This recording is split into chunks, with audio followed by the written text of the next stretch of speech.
Governor Sindh Kamran Khan Tessori ने भी कहा है कि बन्नू कैंट धमाके में खवातीन और बच्चे शहीद हुए।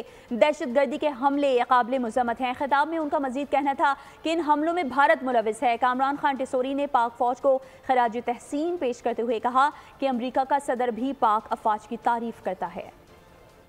ऐसा वाकया जिसने ये साबित किया है कि ये जो खवारिज हैं ये मुसलमान नहीं है।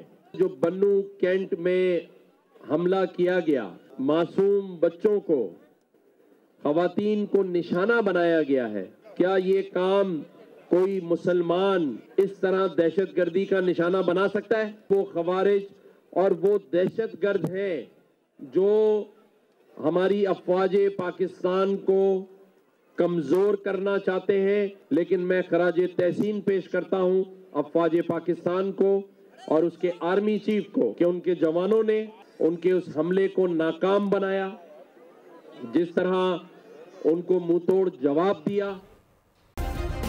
सब्सक्राइब करें और बेल दबाएं ताकि कोई खबर रह न जाए।